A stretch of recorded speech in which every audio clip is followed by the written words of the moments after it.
ये आपके यहाँ पर पॉलिटिकल थ्योरी है यूनिवर्सिटी का, जिसको पुखराज पीके जैन है, इसकी बात यहाँ पे आपको करते हैं। तो इसमें ये अध्याय 3 आपको है राजनीति विज्ञान प्रकृति और क्षेत्र का भाग 2 होगा। इसमें हम यहाँ पे जानते हैं राजनीति विज्ञान की वैज्ञानिकता के बारे में पढ़ेंगे। जो राजनीति विज्ञान के जो वैज्ञानिकता है उनको यहाँ पर देखने का प्रयास करते हैं, उनको समझने का हम प्रयास करते हैं। देखो, उपयुक्त विचारों में सत्य का कुछ अंश अवयव है। उपयुक्त विचारों में सत्य का कुछ अंश अंश अवयव है, किंतु इसके साथ ही बकल, काम्टे आदि विद्वानों का दृष्टिकोण विज्ञान की संकुचित एवं त्रुटिपूर्ण धारणा पर आधारित है।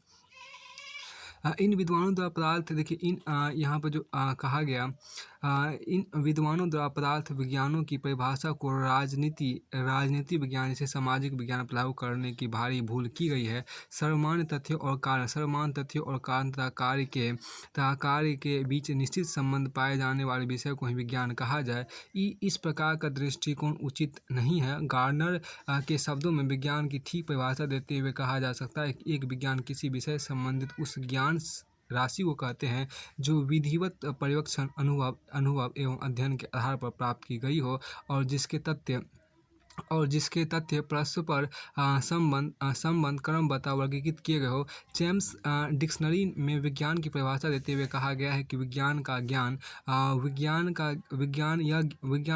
वह ज्ञान है जो पर्यवेक्षण और प्रयोग पर आधारित हो, भली भांति परीक्षित क्रमबद्ध होता, असामान्य सिद्धांतों से समाहित हो। हर्नसॉ और थॉमसन आदि विद्वानों द्वारा भी विज्ञान की परिभाषा इसी प्रकार दी गई है। इसमें अंग्रेजी में जो खास बात लिखी गई, इसकी कुछ परिभाषाएं देखिए कि politics so far from being a science is one of the most backward of all the arts. ये बकल ने कहा था हिस्ट्री ऑफ सिविलाइजेशन। इसको देखिए इंपॉर्टेंट इंग्लिश में देखिए, when I see a good set of examination question headed by the word political science, I regret not the question but the title. देखिए a science में be describe has a fairly unified mass of knowledge relating to a particular subject acquired by systematic observation, experience of study, the fact of which have been coordinated, systematized and classified। देखिए यहाँ पर जो कहा गया कि उपयुक्त परिभाषाओं के संदर्भ में, यहाँ पर जो कहा उपयुक्त परिभाषाओं के संदर्भ में जब राजनीति विज्ञान पर विचार किया जाता है, उपयुक्त परिभाषाओं के संदर्भ में जब राजनीति विज्ञान पर विचार किया जाता है तो यह नितांत स्पष्ट हो जाता है कि राजनीति विज्ञान एक विज्ञान है। राजनीति विज्ञान के विज्ञान होने के पक्ष में निम्न तथ्य दिए जा सकते हैं। तो उपयुक्त परिभाषाओं के संदर्भ में जब राजनीति विज्ञान पर विचार किया जाता है तो यह नितांत स्पष्ट हो जाता है कि राजनीति विज्ञान एक विज्ञान है। राजनीति विज्ञान के विज्ञान होने के पक्ष में निम्न तथ्य दिए जा सकते हैं। देखिए, राजनीति विज्ञान का ज्ञान क्रमबद्ध एवं व्यवस्थित। पहला देखिए, राजनीति विज्ञान का ज्ञान क्रमबद्ध एवं व्यवस्थित। इसमें जो पहला पॉइंट कहा गया, देखिए विज्ञान सर्वप्रथम, इसमें जो कहा गया विज्ञान सर्वप्रथम लक्षण ये होता है, विज्ञान का सर्वप्रथम लक्षण यह होता है कि उसका समस्त ज्ञान क्रमबद्ध रूप में होना चाहिए। यह लक्षण राजनीति विज्ञान में पूरे तौर पर विद्वान है। राजनीति विज्ञान राज्य सरकार, अन्य राजनीतिक संस्थाओं, धारणा एवं विचारों का क्रमबद्ध ज्ञान प्रस्तुत करता है। उदाहरण के लिए राजनीति विज्ञान में राज्य के भूतकालीन स्वरूप के आधार पर ही वर्तमानकालीन स्वरूप का अध्ययन किया जाता है। इसी प्रकार राजनीतिक विचारधाराओं का अध्ययन उनकी प्रवृत्तियों के आधार पर विभिन्न वर्गों में वर्गीकृत करके किया जाता है। विषय के अंतर्गत पाए जाने वाले क्रमबद्ध एवं व्यवस्थित अध्ययन के ये निश्चित प्रमाण है। दूसरा देखिए, अध्ययन सामग्री प्रकृतिम स्थापित एवं एकरूपता। अध्ययन सामग्री की प्रकृतिम स्थायित्व एवं एकरूपता की बात की गई है। अध्ययन सामग्री के आधार पर भी राजनीति विज्ञान को विज्ञान मानने से इनकार नहीं किया जा सकता, क्योंकि इसकी अध्ययन सामग्री में कुछ सीमा तक स्थायित्व एवं एकरूपता विद्वान है। यद्यपि मानव व्यवहार में जड़ पदार्थ जैसी एकरूपता नहीं पाई जाती, फिर भी यह कहा जा सकता है कि कुछ विशेष परिस्थितियों में मनुष्य का राजनीतिक आचरण एक निश्चित प्रकार का ही होगा। लॉर्ड ब्राइस के शब्दों मानव प्रकृति की प्रवृत्तियों में एकरूपता तथा समानता पाई जाती है। लॉर्ड ब्राइस के शब्दों मानव प्रकृति की प्रवृत्तियों में एकरूपता तथा समानता पाई जाती है, जिसकी सहायता से हम यह पता लगा सकते हैं कि एक ही प्रकार के कारणों से प्रभावित होकर मनुष्य बहुत असमान प्रकार के कार्य ही करता है। देखिए, मानव प्रकृति की प्रवृत्तियों में एकरूपता तथा समानता पाई जाती है, जिसकी सहायता से हम यह पता लगा सकते हैं कि एक ही प्रकार के कारणों से प्रभावित होकर मनुष्य बहुत समान प्रकार के कार्य ही करता है। तीसरा यहाँ पर जो कहा गया, देखिए सामान्य तथ्य की बात यहाँ पर आपको की गई है। तो समान तथ्य यहाँ पे देखिए क्या कि राजनीति विज्ञान में कुछ समान तथ्य अवश्य ही हैं। आचार्य कोटिल ने अपने अर्थशास्त्र में इसी प्रकार के समान तथ्य का प्रतिपादन करते हुए लिखा है, यदि दंड शक्ति का दुरुपयोग किया जाए तो गृहस्थों की तो बात ही क्या, वानप्रस्थी और सन्यासी लोग विकृत हो जाते हैं और विद्रोह कर बैठते। इसके विपरीत दंड शक्ति का ठीक रूप में प्रयोग करने पर जनता में सर्वत्र धर्म का राज रहता है। इसी पर कुछ अन्य बातों पर भी सभी सहमत हैं, यथा लोक सेवाओं के सदस्य अस्थायी आधार पर नियुक्त किए जाने चाहिए तथा वे तटस्थ और निष्पक्ष होने चाहिए। न्यायपालिका स्वतंत्र और निष्पक्ष होनी चाहिए। असमानता, जातिवाद, निरक्षरता और अत्यधिक निर्धनता प्रजातंत्र के लिए बुरी है। इसके अतिरिक्त राजनीति विज्ञान में मतैक्य का जो अभाव है, मतैक्य का जो अभाव है, उसका कारण विषय का अवैज्ञानिकत्व नहीं, वरन देश काल के अनुसार परिवर्तित होने वाली मानव प्रकृति और संबंधित विचारकों की भावना का भेद है। देखिए चौथा आपको यहाँ पर कार्य और कारण में पारस्परिक संबंध की बात। कार्य और कारण के पारस्परिक संबंध के विषय में की गई आपत्ति भी विशेष महत्व नहीं रखती। इसमें संदेह नहीं कि पदार्थ विज्ञानों की तरह राजनीति विज्ञान में कारण तथा कार्य में प्रत्यक्ष संबंध स्थापित नहीं किया है, तभी फिर भी विशेष घटनाओं के अध्ययन से कुछ सामान्य परिणाम तो निकाले जा सकते हैं। उदाहरण के जनता का असंतोष, शासक वर्ग का शासित वर्ग के प्रति अपमानजनक व्यवहार और आर्थिक असमानता सदैव ही विद्रोह के सामान्य कारण रहे हैं। शक्तियों के विकेंद्रीकरण से जनता में सार्वजनिक क्षेत्र के प्रति रुचि उत्पन्न हो जाती है और शासकों को बिना किन्हीं प्रतिबंधों के शासन शक्ति प्रदान कर दी जाए तो वे भ्रष्ट हो जाते हैं। ब्राइस के शब्दों मानवीय कार्यों का वर्गीकरण किया जा सकता है तथा इन्हें श्रृंखलाबद्ध करके सामान्यतः परिचित प्रवृत्तियों के परिणाम के रूप में उनका अध्ययन किया जा सकता है। देखिए परीक्षण संभव। देखिए राजनीति विज्ञान में पर्यवेक्षण तथा परीक्षण भी संभव है, यद्यपि इस विषय के अंतर्गत इनका रूप पदार्थ विज्ञानों से भिन्न होता है। परीक्षण की पद्धति के आधार पर लोकतंत्रवाद और दूसरी शासन पद्धतियों का अध्ययन करते हुए हम यह सामान्य परिणाम निकाल सकते हैं कि दूसरी शासन पद्धतियों की अपेक्षा लोकतंत्र लोकहित के प्रति अधिक सजग रहता है। इसी प्रकार विविध राज्यों के कार्यक्षेत्र में अध्ययन के आधार पर यह परिणाम निकाला जा सकता है कि राज्य के कार्य क्षेत्र को सीमित रखने की विचारधारा के स्थान पर लोक कल्याणकारी राज्य की नीति ही उपयुक्त है। लॉर्ड ब्राइस ने अपनी पुस्तक आधुनिक प्रजातंत्र मॉडर्न डेमोक्रेसीज और मॉन्टेस्क्यू ने अपनी पुस्तक स्पिरिट ऑफ लॉज के रचना में इसी पद्धति का प्रयोग किया है। राजनीति विज्ञान यद्यपि पदार्थ विज्ञानों की भांति प्रयोगशालाओं में बैठकर पूर्ण निश्चिंतता एवं सरलता से तो प्रयोग नहीं किए जा सकते, फिर राजनीति विज्ञान में प्रयोग होते ही रहते हैं और एक प्रकार से संपूर्ण मानव जगत इसकी प्रयोगशाला है। इस संबंध में गार्डनर ने देखिए यहाँ पर इस संबंध में गार्डनर ने ठीक ही लिखा है कि प्रत्येक नए कानून का निर्माण, प्रत्येक नई संस्था की स्थापना और प्रत्येक नई बात का प्रारंभ एक प्रयोग ही होता है, क्योंकि उस समय तक वह अस्थायी या प्रस्ताव रूप से ही समझा जाता है जब तक कि परिणाम उसके अस्थायी होने की योग्यता सिद्ध न कर दें।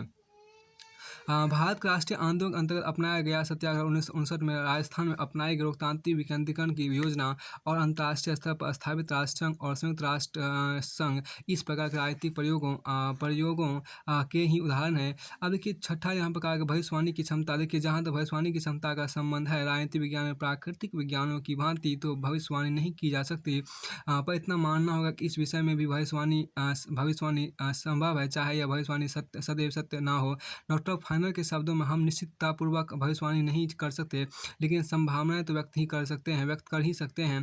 देखिए इसके अतिरिक्त यदि सही रूप में भविष्यवाणी की क्षमता ही विज्ञान की कसौटी मान ली जाए तो फिर ऋतु विज्ञान से अनेक विषय भी विज्ञान नहीं करे जा सकते, क्योंकि उनके द्वारा की गई भविष्यवाणियों का अनेक बार गलत सिद्ध होती है। देखिए वस्तुतः राजनीति विज्ञान की वैज्ञानिकता के संबंध में बकल, काम्टे और मैटलैंड द्वारा उठाई गई आपत्तियां बहुत अधिक सीमा तक निराधार है और पदार्थ विज्ञानों से आधार रूप में भिन्न होने पर भी राजनीति विज्ञान एक विज्ञान है। अरस्तु, बोंदा, halves, Montesquieu, Cornwall, Levi's, सिजविक, Bryce, ब्रंटसली,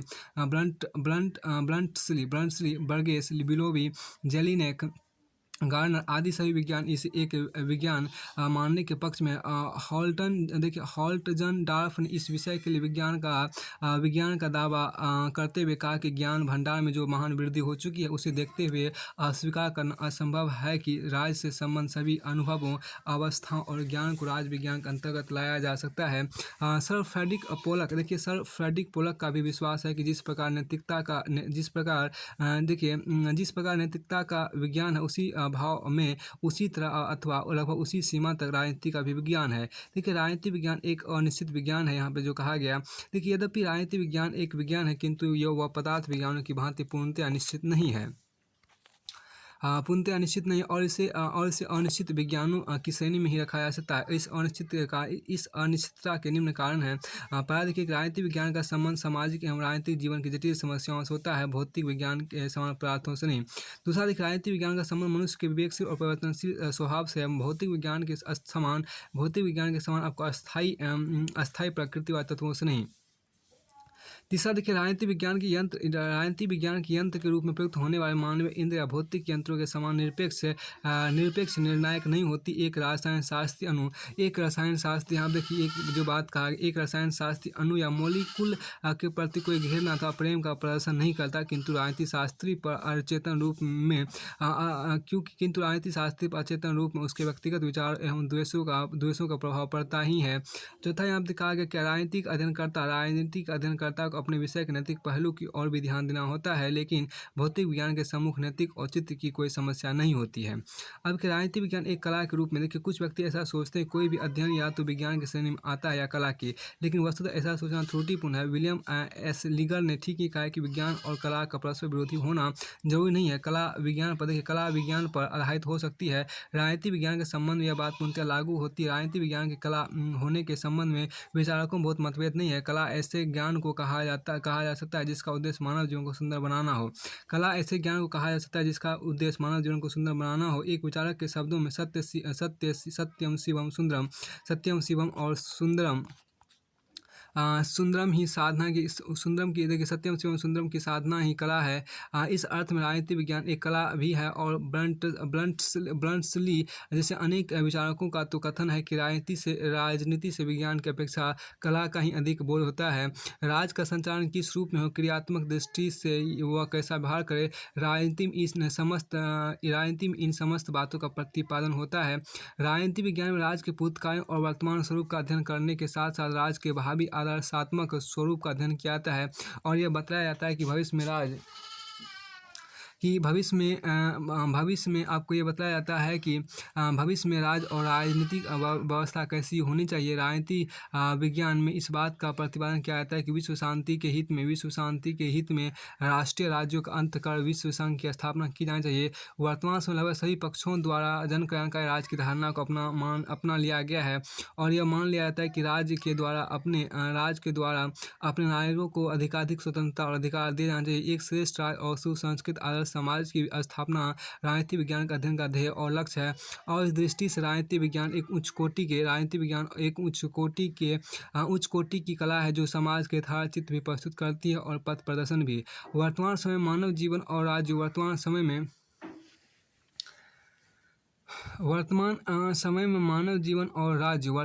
मानव जीवन और राज्यों का पारस्परिक जीवन बहुत अधिक आत्मनिर्भर हो गया, और ऐसी परिस्थिति में राजनीति विज्ञान का कला रूप ही विश्व को विनाश के गर्त से बचा सकता है। अधिक वस्तुतः राजनीति विज्ञान एक विज्ञान और कला दोनों ही है। कैटरीन राजनीति का अर्थ विस्तार करते हुए उसे कला, दर्शन और विज्ञान तीनों मानता है। देखिए, लॉसवेल ने भी इसे कला, विज्ञान और दर्शन का संगम कहा है। फिर देखिए यहाँ पर जो कहा कि राजनीति विज्ञान के परंपरागत दृष्टिकोण या परंपरागत राजनीति विज्ञान की विशेषता यहाँ पर देखिए कहा गया। तो राजनीति यहाँ पर जो अभी इसका जो टॉपिक है उसमें ये कहा कि राजनीति विज्ञान के परंपरागत दृष्टिकोण, यहाँ पे आपको जो कहा गया इसको थोड़ा सा एक देखिए। राजनीति विज्ञान के परंपरागत दृष्टिकोण या परंपरागत राजनीति विज्ञान की विशेषताएं, silent feature of the traditional perspective of political science. इसमें देखिए राजनीति विज्ञान का परंपरागत जो यहाँ पर देखिए कहा गया कि राजनीति विज्ञान का परंपरागत दृष्टिकोण तर्क और कल्पना पर आधारित आदर्शात्मक अध्ययन है, जिसके प्रमुख आधार है नैतिकता और राजनीति पर। देखिए, आदर्शवादिता इस परंपरागत दृष्टिकोण की सबलता तथा कमजोरी दोनों से ही है। देखिए, परंपरावादी राजनीति विज्ञान का प्रारंभ प्लेटो से होता है, जिसने अपनी अमर रचना रिपब्लिक आदर्श राज का चित्रण किया है। प्लेटो के आदर्श राज तर्क और कल्पना की उन्मुक्त उड़ान है। प्लेटो के बाद रोमन विचारक सिसरो में तथा मध्य युग में संत ऑगस्टाइन तथा थॉमस एक्विनॉस में परंपरावादी राजनीति विज्ञान के दर्शन होते हैं। देखिए, सिसरो का दर्शन न्याय और प्राकृतिक कानून की अवधारणा पर आया था, और संत ऑगस्टाइन और संत Augustine the city of God के माध्यम से पृथ्वी पर ईश्वर द्वारा संचालित ईश्वरीय राज की रूपरेखा प्रस्तुत करता है। रूसो द्वारा प्रतिपादित समान इच्छा की धारणा परंपरागत राजनीति विज्ञान का ही प्रतिनिधित्व करती है। द कांट हीगल और ग्रीन आदि आदर्शवादी विचारकों को भी इसी श्रेणी में रखा जा सकता है। हीगल ने विश्व के मूल में विश्वात्मा को माना है, और ग्रीन ने इसे शाश्वत चेतना का नाम दिया है। Montesquieu, Hobbes, Burke, Ernest Barker और हेराल्ड लॉस्की आदि कार्यक्रम की दृष्टि से आधुनिक विचारक राजनीति विज्ञान के परंपरागत दृष्टिकोण से जुड़े हुए हैं। परंपरावादी दृष्टिकोण की अपनी कमियां रही है, इसने प्रक्रिया के रूप में आधुनिक वैज्ञानिक दृष्टिकोण को जन्म दिया है। लेकिन 20वीं सदी के उत्थान के कुछ राज वैज्ञानिकों लियो स्ट्रॉस, माइकल ऑक्सफोर्ड तथा इन्ना ऑर्नेट आदि राजनीतिक विचारकों एवं सिद्धांतकारों ने राजनीतिक विज्ञान के आधुनिक दृष्टिकोण की कमियों को समझते हुए राजनीतिक विज्ञान की परंपरागत धारा को आगे बढ़ाया है। इन विचारकों के विचार व्यक्तिपरकता उनकी पद्धति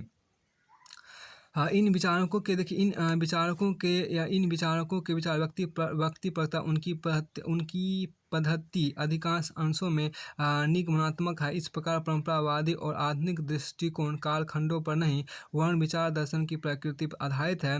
देखिए, राजनीति विज्ञान के परंपरागत दृष्टिकोण की मुख्य विशेषताओं का संक्षिप्त उल्लेख इस प्रकार है। पहला देखिए कि तर्क और कल्पना पर आधारित आदर्शी अध्ययन। देखिए, परंपरागत राजनीति विज्ञान में तर्क और कल्पना की उड़ान भरते हुए ऐसे आदर्श प्रस्तुत किए गए हैं जिनका राजनीतिक जीवन के यथार्थ से कुछ लेना देना नहीं है। प्लेटो का आदर्श राज और दार्शनिक शास्त्र की कल्पना, रूसो की समान इच्छा, कांट का नैतिक प्रणाली, हीगल की विश्व आत्मा और ग्रीन का शाश्वत चेतन आदि ऐसी कुछ धारणाएं हैं जिनका महत्व केवल एक आदर्श के रूप में ही है। उसके बाद आपको यहाँ पर आगे देखिए कहा गया क्या, दूसरा जो पॉइंट आपके यहाँ पर है क्या कि नैतिकता और राजनीतिक मूल्यों पर विशेष दूसरा पॉइंट यहाँ पर आपको जो देख रहे हैं वो आपको देखिए परंपरागत राजनीति विज्ञान की एक मूल मान्यता है कि राज्य एक नैतिक संस्था है जिसका उद्देश्य व्यक्ति को नैतिकता के मार्ग पर निरंतर आगे बढ़ाना है। ये मूल्य सापेक्ष अध्ययन है और दार्शनिक एवं वैचारिक दृष्टि से इनका मूल्यों, आदर्शों एवं लक्ष्यों से अविच्छिन्न संबंध है। अधिकांश परंपरागत विचारक आचार शास्त्र और नैतिकता से प्रभावित रहे हैं और उनकी मूलभूत धारणा है कि मूल्यों से अलग हटकर राजनीति पर विचार नहीं किया जा सकता। देखिए, कानूनी औपचारिक तथा संस्थागत अध्ययनों की प्रमुखता यहाँ पर कही गई है।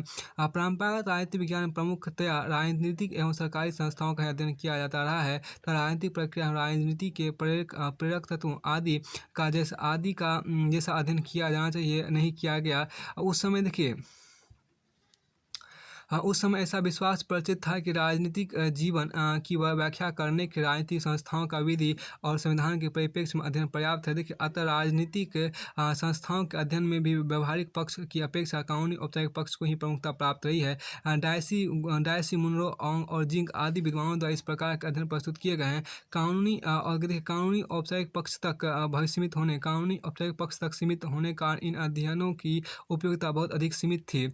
अब यहाँ देखिए जो कहा गया बहुत सीमित थी। यहाँ पर तीसरा जो आपको कहा गया ये कानूनी औपचारिक पक्ष तक सीमित होने के कारण इन अध्ययनों की उपयोगिता बहुत अधिक सीमित थी। देखिए, चौथा आपको अपरिष्कृत परंपरागत पद्धतियाँ। देखिए, परंपरागत राजनीतिक विज्ञान अध्ययन की प्रमुख पद्धतियाँ ऐतिहासिक, दार्शनिक एवं कानूनी। Doctor SP. वर्मा के अनुसार परंपरागत राजनीतिक विज्ञान के विकास की 4 अवस्थाएं ऐतिहासिक, हिस्टोरिकल, विश्लेषणात्मक, एनालिटिकल, आदर्शात्मक, उपदेशात्मक, नॉर्मेटिव पर्सपेक्टिव तथा वर्णनात्मक, परिभाषात्मक, डिस्क्रिप्टिव, टैक्सोनॉमिकल। ये अवस्था एक दूसरे की विरोधी नहीं थी और समय समय पर एक ही युग में विभिन्न प्रवृत्तियों को काम करते हुए पाते हैं। परंपरागत राजनीतिक विज्ञान के अंतर्गत गणितीय परिमाण, तथ्य संग्रहता, सर्वेक्षण जैसी वैज्ञानिक तकनीकों को नहीं अपनाया गया। अब देखिए, 5वां पॉइंट है क्या, प्रधानतया संकुचित अध्ययन की बात यहाँ पर की गई है। देखिए यहाँ पे जो कहा कि प्रधानतया, देखिए यहाँ पर क्या कि प्रधानतया संकुचित अध्ययन की बात है कि प्रधानतया राजनीति विज्ञान के अध्ययनकर्ताओं द्वारा अपने अपने अपने आप को पाश्चात्य राज व्यवस्थाओं, यूरोप के देशों और अमेरिकी राज व्यवस्थाओं के अध्ययन तक सीमित रखा गया और एशियाई, अफ्रीकी तथा लैटिन अमेरिकी देशों की राज व्यवस्थाओं को उचित महत्व प्रदान नहीं किया गया। इसी प्रकार विभिन्न प्रकार की, देखिए इसी प्रकार विभिन्न प्रकार की शासन व्यवस्थाओं का अध्ययन करने के बजाय इनकी दृष्टि उदारवादी लोकतंत्र तक सीमित रही। एक्सटिन तथा एप्टर के शब्दों में परंपरागत दृष्टिकोण पाश्चात्य राजनीतिक व्यवस्थाओं तक सीमित रहा और प्रमुखतः एक संस्कृति संरूपण या समूह का ही इसमें अध्ययन किया गया। छठा यहाँ देखिए क्या, चिंतन में व्यक्ति निष्ठा के तत्व की प्रधानता परंपरागत राजनीतिक विज्ञान की यह विशेषता रही है। उसके राजनीतिक सिद्धांत अपने प्रतिपादकों को व्यक्तिगत और दृष्टिकोणों से प्रभावित रहे हैं। ये विचारक तत्कालिक राजनीतिक, देखिए ये विचारक आपको तात्कालिक राजनीतिक समस्याओं का अस्थायी समाधान खोजने का प्रयास करते हैं। अधिकांश विचारक आचार शास्त्र या दर्शन शास्त्र से प्रभावित रहे हैं। उन्होंने मानवीय जीवन तथा सामाजिक लक्ष्य एवं मूल्यों को ध्यान दिया है। उदाहरण के हम यूनानी विचारकों द्वारा नैतिक जीवन की उपलब्धि का विचार, मध्य युग के ईसाई संत दार्शनिकों को ईश्वरीय राज स्थापित करने का विचार तथा आदर्शवादी के विवेक से साक्षात्कार के विचार को ले सकते हैं। इन विद्वानों के विचारों को प्रानुभववादी ट्रांस एम्पिरिकल कहा गया है। उनके विचार व्यक्तिपरक और उनकी चिंतन प्रणाली आपको व्यक्तिपरक और उनकी चिंतन प्रणाली निगमनात्मक है। उसके बाद देखिए यहाँ पर प्रश्न आपके, यानी कि अध्याय यहाँ से देखिए अध्याय 3 पूरी तरह से फिनिश होता है। अब अध्याय 4 यहाँ देखिए आधुनिक राजनीति विज्ञान, प्रकृति और क्षेत्र। देखिए मॉडर्न पॉलिटिकल साइंस है अध्याय 4 में। Modern political science, nature and scope की बात की गई है। देखिए एक अनुचित खोज के रूप में राजनीति विज्ञान शक्ति के निर्धारण और सहभागिता का अध्ययन करता है। यहाँ पर जो कहा गया एक अनुभविक खोज के रूप में राजनीति विज्ञान शक्ति के निर्धारण और सहभागिता का अध्ययन करता है। देखिए राजनीति विज्ञान परिभाषा सामयिक या आधुनिक दृष्टिकोण जिसे बोलते हैं। देखिए परंपरागत राजनीति विज्ञान की परिभाषा में राजनीति विज्ञान को राज और सरकार का अध्ययन बतलाया गया है, लेकिन राजनीति विज्ञान विषय के आधुनिक विद्वान इन्हें अपर्याप्त समझते हैं। ये परिभाषा एक पुराने दृष्टिकोण का प्रतीक है जिसमें शासन रचना और उसकी कार्यप्रणाली के अध्ययन पर बल दिया गया है। इससे राजनीति विज्ञान का अध्ययन औपचारिक बनकर रह गया और उन राजनीतिक शक्तियों के समुचित अध्ययन पर कोई ध्यान नहीं दिया गया जो सरकार की प्रक्रिया पर अपना प्रभाव डालती है। देखिए द्वितीय विश्व युद्ध के पश्चात राजनीति विज्ञान में व्यापक परिवर्तन हुए हैं, जिनका प्रमुख श्रेय अमेरिकन राजनीति शास्त्रों को दिया जा सकता है। अमेरिका में राजनीति विज्ञान को नई दिशा देने की प्रेरणा 2 स्रोतों के कारण संभव हुई। प्रथम प्रेरणा स्रोत शिकागो विश्वविद्यालय जिसके विज्ञान, यहाँ देखिए जिसके, एक मिनट रुकिए, यहाँ पे जो कहा गया जिसके विद्वानों ने राजनीति विज्ञान को ज़्यादा से ज़्यादा विज्ञान सम्मत बनाने का बीड़ा उठाया। इस विश्वविद्यालय में आपको नूतन राजनीति विज्ञान के नेतृत्व चार्ल्स मोरियम ने किया और उसके नेतृत्व में राजशास्त्रियों के एक समूह ने राजनीति विज्ञान के समाजशास्त्र, मनोविज्ञान, दर्शन, सांख्यिकी, अर्थशास्त्र या मानव शास्त्र जैसे समाज विज्ञानों के निकट लाने का हर संभव प्रयास किया। इसने राजनीति विज्ञान में लौकिक अनुभववाद, तथ्यात्मकता, व्यवहारवाद एवं समाजशास्त्रीय पद्धतियों का प्रयोग किया। समकालीन राजनीति विज्ञान की प्रेरणा का दूसरा स्रोत मनोविज्ञान है। Professor रेनिस Likert, Kurt Lewin, professor लजा शेफेल्ड के प्रयासों के फलस्वरूप नवीन राजनीति शास्त्र मनोविज्ञान की शोध तकनीकों का ज़्यादा प्रयोग होने लगा है। देखिए राजनीति शास्त्र की नवीन परिभाषा के संदर्भ में इसका अध्ययन निम्न रूप से किया जा सकता है। पहला देखिए राजनीति शास्त्र मानवीय क्रियाओं का अध्ययन है। दूसरा देखिए राजनीति शास्त्र शक्ति का अध्ययन है। तीसरा देखिए राजनीति शास्त्र राजनीतिक व्यवस्थाओं का अध्ययन है। चौथा देखिए राजनीति शास्त्र निर्णय प्रक्रिया का अध्ययन है। फिर देखिए राजनीति शास्त्र मानवीय क्रियाओं का अध्ययन की बात यहाँ पर आपको की गई है, उसको समझने का प्रयास कीजिए। देखिए अनुभववादी तथा व्यवहारवादी विद्वान राजनीति विज्ञान को महत्व मनुष्य के राजनीतिक जीवन और क्रियाकलापों का तथा इसके संदर्भ में मानव जीवन के सामाजिक, आर्थिक, धार्मिक तथा अन्य पक्षों का अध्ययन करने वाला विज्ञान मानते हैं। कैटलिन के मतानुसार राजनीति विज्ञान संगठित मानव समाज संबंधित है, किंतु मुख्य रूप मुख्य रूप से वह सामुदायिक जीवन के राजनीतिक पहलुओं का अध्ययन करता है। बर्ट्रैंड डी जुबिनरे के शब्दों में हमारा विषय उन राजनीतिक संबंधों का अध्ययन करता है जो मिलजुल कर रहने वाले व्यक्तियों के बीच स्वयं उत्पन्न हो जाते हैं। अलेक्जेंडर हर्ड और सैमुअल हंटिंगटन के मतानुसार राजनीतिक व्यवहारवाद शासन को मनुष्य और समुदाय के कार्यों मनुष्य और समुदाय के कार्यों को एक प्रक्रिया मानता है और इसका संबंध शासन के राजनीतिक दलों के निहित समुदायों और मतदाताओं की गतिविधियों के अध्ययन से मानता है। इस प्रकार राजनीतिक विज्ञान में व्यवहारवादी आंदोलन के समर्थकों का स्पष्ट कहना है कि राजनीतिक विज्ञान वह विज्ञान है जो मनुष्य के राजनीतिक व्यवहार का अध्ययन करता है। इस प्रकार आपको देखिए राजनीतिक विज्ञान में व्यवहारवादी आंदोलन समर्थकों का स्पष्ट कहना है कि राजनीतिक विज्ञान वह विज्ञान है जो मनुष्य के राजनीतिक व्यवहार का अध्ययन करता है। देखिए यहाँ पर अच्छा परिभाषा है कि राजनीतिक विज्ञान वह विज्ञान है जो मनुष्य के राजनीतिक व्यवहार का अध्ययन करता है। अब देखिए राजनीति शास्त्र, जिसको राजनीति शास्त्र शक्ति का अध्ययन यहाँ पर कहा गया है। देखिए समकालीन राजनीति शास्त्रों में कतिपय विद्वान शक्ति को राजनीति शास्त्र की केंद्रीय संकल्पना मानते हैं। Lasswell, Merriam, Max Weber, Bertrand Russell, Morgenthau आदि मानते हैं कि शक्ति एक ऐसी बुनियादी संकल्पना है जो राजनीति विज्ञान के सभी विभागों को एक सूत्र में पिरो देती है। कैटलिन के अनुसार राजनीति से अभिप्राय सत्ता संघर्ष अथवा सत्ताधारियों को प्रभावित करना है। दूसरे शब्दों में राजनीति शास्त्र का संबंध नियंत्रणशील समाज में होने वाले कार्यों से है। वह उन कार्यों पर विचार करता है जो नियंत्रण में संपादित होते हैं तथा उन इच्छाओं एवं संरचनाओं से निकलते हैं जो इच्छाओं के नियंत्रण संबंध के फलस्वरूप होती है। लॉसबे के अनुसार शक्ति का सिद्धांत संपूर्ण राजनीति विज्ञान में एक बुनियादी सिद्धांत है। संपूर्ण राजनीतिक प्रक्रिया शक्ति के वितरण, प्रयोग एवं प्रभावक का अध्ययन है। इस प्रकार शक्ति धारणा में विश्वास रखने वाले विद्वानों के अनुसार राजनीति विज्ञान के अध्ययन का प्रमुख विषय है समाज में शक्ति, उसका स्वरूप, आधार, क्षेत्र और परिणाम। अतः इस विषय का अध्ययन उस संघर्ष पर केंद्रित होता है जो शक्ति को प्राप्त करने और बनाए रखने के लिए किया जाता है। बेकर ने राजनीति विज्ञान को लेकर बेकर ने राजनीति को शक्ति के अपृथक्करणीय कहा है। बेकर ने राजनीति को शक्ति से अपृथक्करणीय कहा है। कैटलिन ने राजनीति को शक्ति का विज्ञान माना है। हॉटकिंस के अनुसार राजनीति विज्ञान केवल राज्य विशिष्ट संस्थाओं मात्र का ही अध्ययन नहीं है, अपितु शक्ति की समस्या में अंतर्गत सभी समुदायों की गवेषणा है। देखिए यहाँ पर जो कहा कि डॉक्टर हर्षचार और स्टीवंस ने लिखा है कि राजनीति विज्ञान अध्ययन का यह क्षेत्र जो मुख्यतः शक्ति संबंधों का अध्ययन करता है। इन शक्ति संबंधों के लिए कुछ प्रमुख रूप है। व्यक्तियों में परस्पर शक्ति संबंध।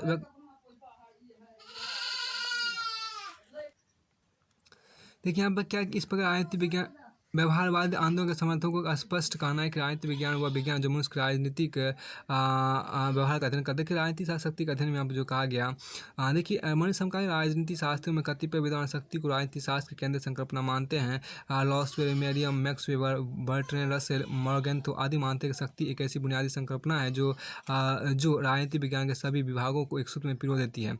कैटलिन के अनुसार राजनीति से अभिप्राय सत्ता संघर्ष अथवा सत्ताधारियों को प्रभावित करना है। दूसरे शब्दों में राजनीति शास्त्र का संबंध नियंत्रणशील समाज में होने वाले कार्यों से यह उन कार्यों पर विचार करता है जो नियंत्रण में संपादित होते तथा उन इच्छाओं एवं संरचनाओं से निकलते हैं जो कि इच्छाओं के नियंत्रण संभव के फलस्वरूप होती है। लॉसवे के अनुसार देखिए यहाँ पर क्या है, लॉसवे के अनुसार शक्ति का सिद्धांत संपूर्ण राजनीति विज्ञान में एक बुनियादी सिद्धांत है। संपूर्ण राजनीतिक प्रक्रिया शक्ति वितरण, प्रयोग एवं प्रभावक का अध्ययन है। इस प्रकार शक्ति धारणा में विश्वास रखने वाले विद्वानों के अनुसार राजनीति विज्ञान के अध्ययन का प्रमुख विषय है। देखिए समाज में शक्ति, उसका स्वरूप, आधार, क्षेत्र और परिणाम। अतः इस विषय का ध्यान उस संघर्ष पर केंद्रित होता है जो शक्ति को प्राप्त करने और बनाए रखने के लिए किया जाता है। बेकर ने राजनीति को शक्ति से अपृथक्करणीय कहा। कैटलिन ने राजनीति को शक्ति का विज्ञान माना है। हॉटकिंस के अनुसार राजनीति विज्ञान केवल राज्य या विशिष्ट संस्थाओं मात्र का ही अध्ययन नहीं है, अपितु शक्ति की समस्याओं में अंतर्गत सभी समुदायों की गवेषणा है। डॉक्टर हर्षजार और स्टीवेंस ने लिखा है कि राजनीति विज्ञान अध्ययन का यह क्षेत्र जो प्रमुखतः शक्ति संबंधों का अध्ययन करता है। इन शक्ति संबंधों के कुछ प्रमुख रूप है। व्यक्तियों में परस्पर शक्ति संबंध, व्यक्ति और राज्य के मध्य शक्ति संबंध और राज्यों में परस्पर शक्ति संबंध। देखो गिल्ड तथा पामर ने राजनीति की विषय वस्तु को राज्य के स्थान पर शक्ति माने जाने की जोरदार सिफारिश की है। उनके अनुसार यदि शक्ति को राज्य के स्थान पर राजनीति की विषय वस्तु माना जाए तो निम्नलिखित लाभ होंगे। देखिए, राज्य एक कानूनी धारणा तथा शक्ति का अर्थ होगा प्रक्रिया, प्रोसेस। शक्ति कानूनों तथा कानून से बाहर तमाम बातों से संबंधित है। शक्ति को राजनीति का विषय मान लेने से राजनीति विज्ञान एक ऐसा अध्ययन शास्त्र बन जाता है जिसमें इन प्रश्नों का उत्तर खोया जाने लगा है कि शक्ति कैसे पाई जाती है, प्रयोग की जाती है और शक्ति कैसे नियंत्रित की जाती है आदि। दूसरा देखिए, आम शक्ति को राजनीतिक अध्ययन का आधार बनाने का परिणाम यह होगा कि मनुष्य, विशेषकर मनुष्य को राजनीतिक विश्लेषण में अधिक महत्व प्रदान करेगा। इस प्रकार गिल तथा पामर यह कहते हैं कि राजनीति शक्ति तथा सत्ता के संबंधों के रूप में सबसे अच्छी प्रकार समझी जा सकती है। शक्ति की परिभाषा करते समय यह कहते हैं कि शक्ति दूसरों के निर्णय, बर्ताव, नीतियों, मूल्यों तथा भाग्यों को प्रभावित या नियंत्रित करती है। अतः गिल तथा पामर ने राजनीति को शक्ति का अध्ययन मानता है। फिर आपको आगे हम देखेंगे राजनीति शास्त्र। देखिए यहाँ पर क्या है कि राजनीति शास्त्र की बात, राजनीति शास्त्र राजनीतिक व्यवस्था का अध्ययन। देखिए, राजनीति शास्त्र में पद्धति तथा व्यवस्था सिद्धांत का प्रयोग उसके परिवर्तित क्षेत्र का परिचायक है। राजनीति शास्त्र में पद्धति सिद्धांत का प्रयोग अनुभववादी दृष्टिकोण के पूरक के रूप में हुआ। पद्धति सिद्धांत के समर्थकों के अनुसार राजनीति शास्त्र संपूर्ण समाज या सामाजिक पद्धति का एक अभिन्न अंग है और स्वयं समाज की विभिन्न प्रक्रियाओं का बोध कराती है। इससे मनुष्यों के बीच संबंधों व्यक्त उनके विभिन्न व्यवहारों जिन्हें राजनीति व्यवहार कहा जाता है के समुच्चय कहा जाता है कि समुच्चय को विभिन्न प्रक्रियाओं के कुलकों के रूप में देखा जा सकता है। इस प्रकार व्यवस्था सिद्धांत के समर्थक राजनीति शास्त्र के अध्ययन क्षेत्र में राज्य सरकार, संविधान तथा कानून के बदले निम्नलिखित विषयों के अध्ययन पर बल देते हैं। इस पर क सामाजिक और राजनीतिक प्रक्रिया, ख इस प्रक्रिया को प्रकट करने वाली संरचनाओं का अंत संबंध, ग मनुष्य का राजनीतिक व्यवहार आदि। देखिए, राजनीति शास्त्र में पद्धति सिद्धांत के समर्थकों में आमन, ईस्टर्न द एप्टर के नाम उल्लेखनीय है। इस दृष्टिकोण से राजनीति शास्त्र का अध्ययन समाज शास्त्र पृष्ठभूमि होने लगा है। तो यहाँ पर जो आप देखिए, उसके बाद यहाँ पर राजनीति शास्त्र निर्णय प्रक्रिया का अध्ययन जो बचा हुआ है, इसके आगे हम अगले वीडियो को देखेंगे।